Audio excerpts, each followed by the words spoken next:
On May 19th, 2017, I will cross the stage and have conferred upon me a master's degree in business administration.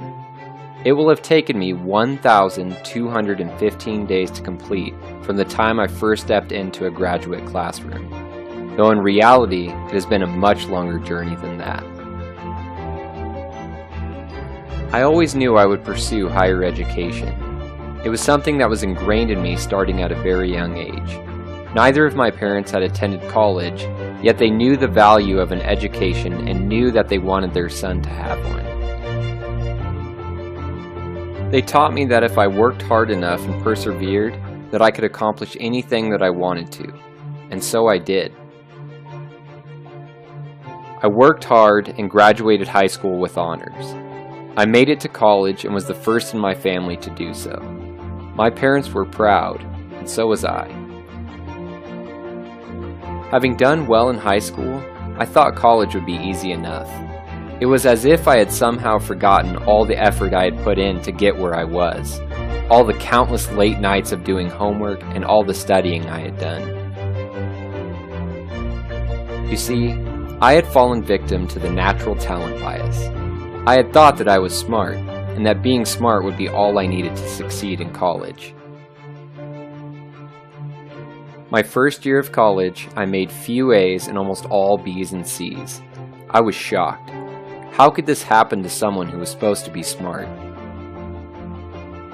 After a year, I decided to transfer universities, thinking that the one I was in was just too hard, not that it could be me. My first semester at the University of Nevada, Reno was a good one, and with renewed enthusiasm, I made more A's and B's, and only a few C's. I thought the C's must have just been hard classes, right? The second semester, though, brought skipped classes, fewer A's, and more C's. By first semester of my junior year, those C's began to turn into D's, and suddenly I was happy if I had any B's. Reality hit me pretty hard the end of my junior year. I had taken a test in my biochemistry class that I knew I did poorly on. When the grades were posted online, I saw that I had received a 39%, the lowest grade in the entire class of 80 students. With tears in my eyes, I sat staring at my computer and all I could think was, how could this happen to me? I'm supposed to be smart. I ultimately went on to fail that class and finished the semester with a 1.67 GPA. I lost all my scholarships, I lost my self-respect, and I very nearly lost the motivation to continue on. I felt defeated. My one glimmer of hope came from the single A I received that semester in my introductory psychology class, as well as the words spoken to me by a friend. He said, "Why don't you just change your major to something else like psychology? You seem to really enjoy that a lot more." Those words flipped a switch, and I decided to take a different path. For the last 3 years, I had been pursuing something I wasn't interested in, and it took its toll. This led to focusing on other things like partying, drinking, and skipping classes. But now it would be different, and I would pursue something I was truly interested in. The first semester of my senior year, I enrolled in 18 credits of psychology. Through enormous effort, I made all A's for the first time since high school, and even got back some of my scholarships. My second semester was 21 credits, 3 of which included the biochemistry class I failed. This time, I scraped by to pass the class, and finished all my other classes with A's. I graduated in the spring of 2011 with a bachelor's degree in psychology and a minor in biochemistry. I was the first in my family to do so, but I didn't want to stop there. I had applied for the PhD program in psychology, to which I was denied given the many poor grades I had on my transcript. My plan was to take grad special classes and try again, but then something happened, something that would change my life forever. In October of 2011, my dad was diagnosed with a stage 4 glioblastoma, a form of brain cancer.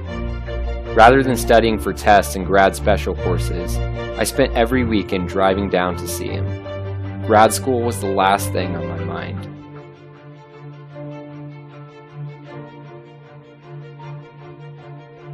On May 30th, 2012, just 7 months after being diagnosed, my dad lost his life to cancer.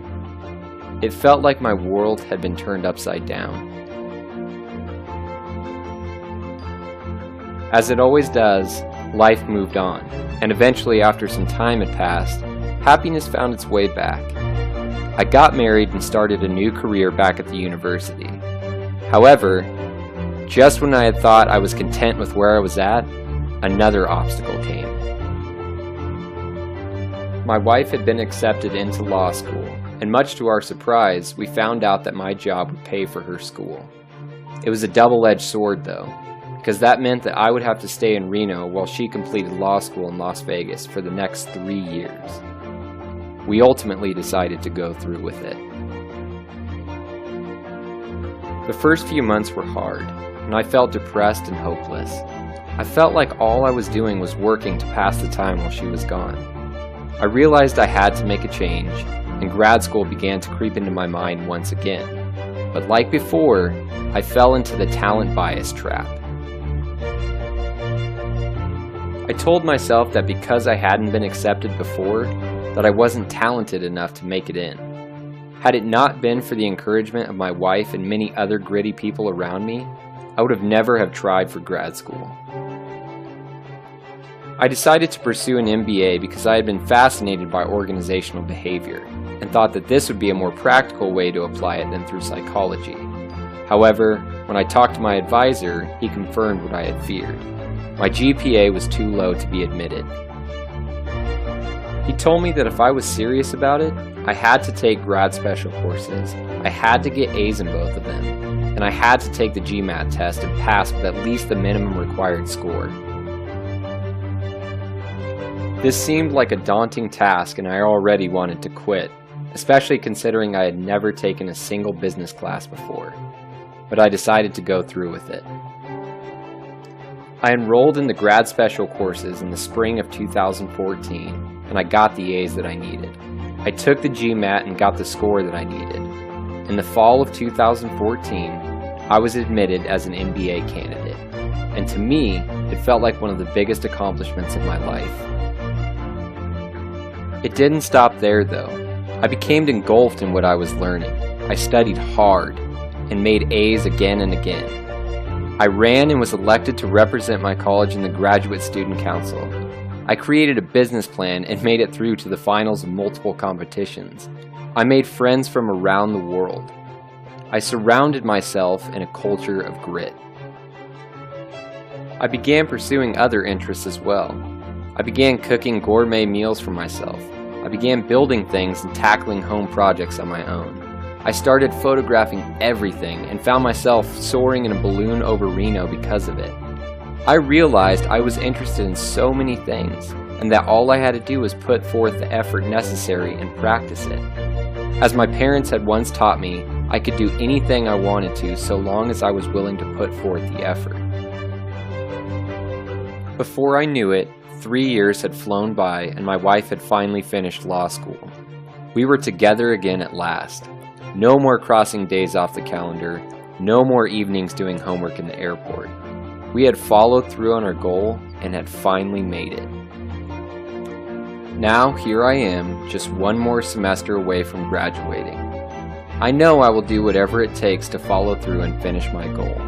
A goal instilled in me since I was just a kid.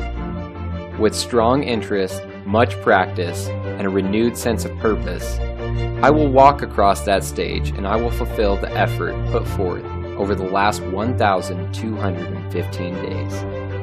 I will show my grit.